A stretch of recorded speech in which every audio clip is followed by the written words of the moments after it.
Before her election to post to commissioner in 2019, Carlene Ferguson and her husband Robert sold a product called Advocare. Hello, everybody. This is Robert and Carlene, and what we want to do really quickly for you guys is explain the characteristics of a Ruby distributor. And Ruby, if you don't know, it pays on average about over $80,000 per year in Advocare. So the average Ruby distributor earns $80,000 plus per year. And what that means is, in Advocare terms, in compensation plan terms, is that you're earning $1,000 of override per pay period, and you have at least 3 star legs. Now, I don't know what a ruby or a star leg is, but I can say that I do know what a pyramid scheme is, and so does the FTC. The FTC brought a case against Advocare on behalf of the distributors who have been promised this ability to make extraordinary amounts of money and attain financial freedom and quit their jobs and become stay-at-home moms. And because of this, the FTC awarded distributors who have been reeled into this pyramid scheme $149 million. So distributors like the Fergusons were bringing in distributors beneath them. No pyramid scheme mentioned here. It was simply a company restructuring. Ferguson was now out of a job as a pyramid scheme distributor and decided to run for post 2 commissioner. And in 2019, Ferguson and husband Robert would go on to form the Georgia Mountain Trails Partnership. Also in 2019, developers One Stone rolled into town and bought land on Ella Road, which they were going to develop. And ultimately, they decided to turn it into what became Talona Ridge RV Park. And in 2020, they broke ground. By 2022, with their doors now open, Carlene Ferguson took a job with Talona Ridge RV Resort, and her Trails Partnership partnered with Talona Ridge as well. Ferguson at that point announced she was going to vacate her seat and not seek re-election. In this 2022 Fetcher News article, Ferguson states that she had already taken a position with Talona Ridge RV Resort. Here she goes on to say that she had become part of the housing team that applied for grants for GIC.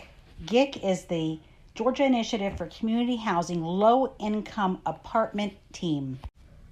After vacating her post 2 seat and going to work for Talona Ridge RV Park, she was forced, because of an ethics question, to vacate her job at Talona Ridge RV Park as their activities director.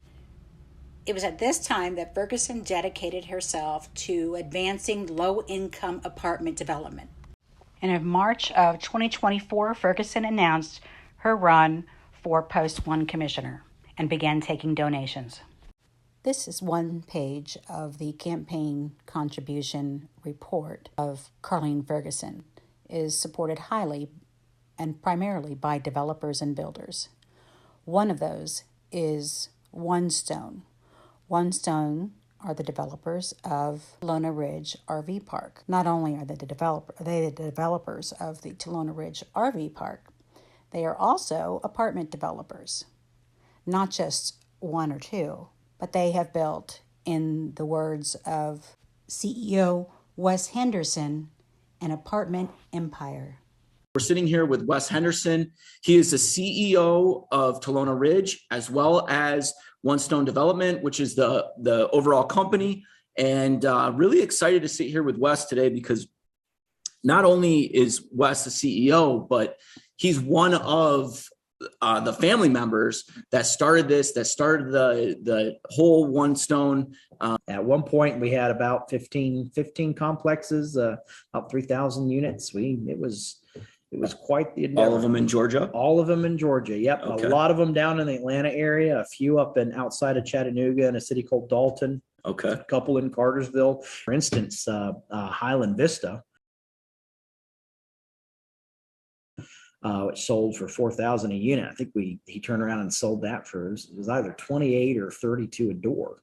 Wow. And so some of the profit margins on these are incredible. We had so many people, so many apartments, And the end game was not to hold these things for 10, 20 years. The end game was to hold these things long enough to where we could build up a portfolio and then sell that portfolio and transfer that equity. Like, what came of the idea to start Tolona Ridge? We had just finished liquidating our entire multifamily portfolio. We have no apartments left. Okay. And we actually bought the land across the street before we bought this place. We heard there was a small town rumor where I had grand plans of, I wanted to build commercial. We had some commercial property in the South of Atlanta at that point. I wanted to do that up here because I'm like, well, what better place to do this than in the mountains, you know? And we met these guys. They were in their late 70s and 80s, and one of them's still here today, Chap Ashmore. But he's been building apartment complexes and building in industry for 50 years. Wow! And so he knew how to do these big projects. And so we asked him. We started walking about what we were gonna do over there for the apartments. How long do you think? What's the time frame on that? As fast as possible. Putting the RV park aside, the developers of the RV park are a multi-generational apartment empire that cashed in all of their outside Atlanta apartment developments, to come to Gilmer County. And Mrs. Ferguson happens to sit on the board bringing low-income apartments to Gilmer County. And not just that, but she's now seeking to go back onto the Board of Commissioners in your post 1 seat. It's not hard to put 2 and 2 together, folks. Let's be smarter.